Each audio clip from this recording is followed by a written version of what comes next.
witnessing in the world, that has been established among more than 160 countries of the world, that democracy is ideal and delivering all the fruits of democracy that we can expect from democracy. Then again, we have to identify and we have to analyze that whether future of democracy in Pakistan is probable or it is improbable and uncertain.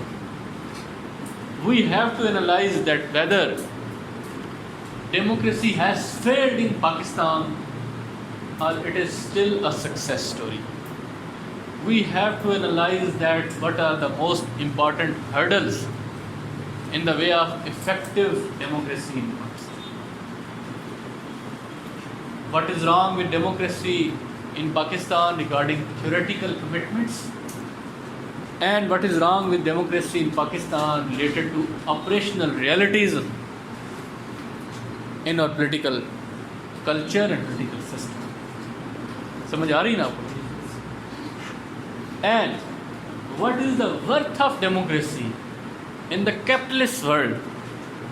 When Wall Street movement, during the Wall Street movement, people are protesting that what is the worth of this democracy in which a 1% elite is ruling the roost. A 1% elite who has control over all the resources of the United States of America, and 6,000 members of the high cabals, CAPLS. ये दुनिया के उन 6,000 अमीर लोगों की फहरिस्त है जो दुनिया के सोशल, पॉलिटिकल और इकोनॉमिक सिस्टम के ऊपर इनकी इंटरफेरेंस एक कॉन्स्पिरेसी थ्योरी है, बट ज़रूरी नहीं कि पार्टली ठीक है, पार्टली गलत. So how those people, those 6,000 people and the richest of the world are controlling this concept of democracy? Since those richest are the part of capitalist system of the world, and this incumbent capitalist system of the world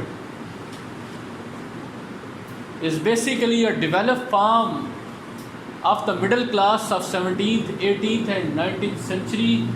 That middle class which was a direct outcome of the Industrial Revolution, which was the direct outcome of age of discoveries, age of exploration and resulting adventurism, as well as colonization of the world, and in the wake of that colonization, industrialization of the world with the help of science. How over the period of time a new class emerged from the previous old class, and metamorphosis of civilization replaced one class which was aristocracy and brought a new class which was emerging middle class. And then we say that the modern democracy that we are witnessing today is the product of the middle class of 18th and 19th century. They were basically the herald of this change. They brought this democracy. What Montesquieu said that democracy is an outcome of money and gunpowder. How it is an outcome of money and how it is an outcome of gunpowder. What is the relationship of gunpowder with democracy? And what is the relationship of money with democracy that we witnessed in 18th and 19th and 20th century, and the democracy that we are witnessing in modern world?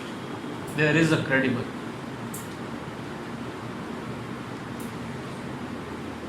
It was 1215 when King John of United Kingdom surrendered some of his rights, some of his powers due to pressure of nobility, or you may call it feudal lords, or you may call them aristocrat class. He was forced to surrender some of his powers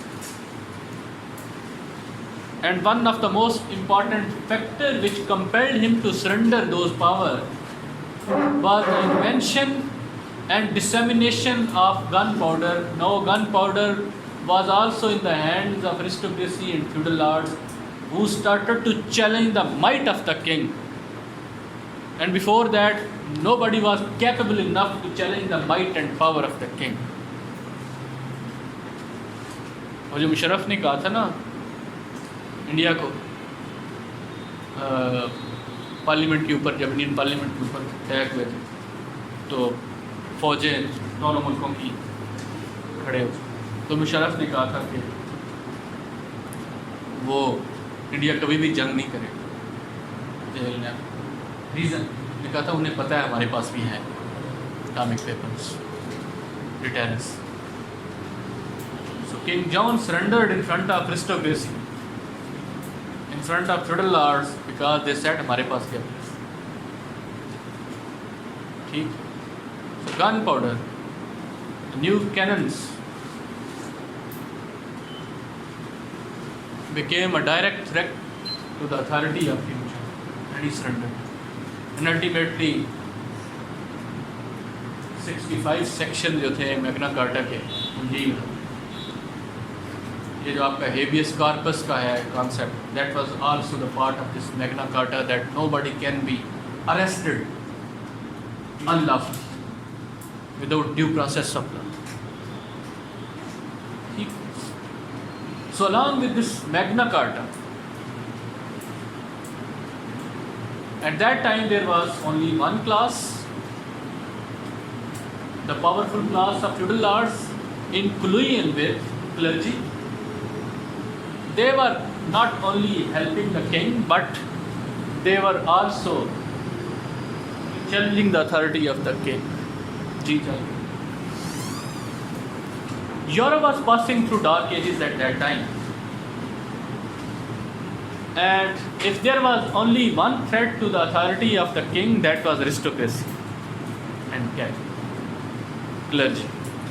So indirectly that aristocracy, well, what Karl Marx says, that aristocracy, by challenging the authority of the king and by introducing 65 sections in Magna Carta, contributed towards the advent of modern democracy, because that was a march of history in which civilization was moving forward, producing another class which had to challenge the authority of aristocracy. समझ आ रही है ना आपको? पहला वो phase जिसमें king की authority को अरिस्टोक्रेसी ने चैलेंज किया। आने वाले 300 साल इन्हीं का कब्जा था हर चीज़ में।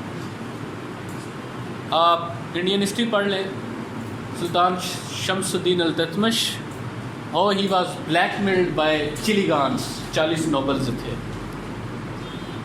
And one of them was Balban who became king. ठीक,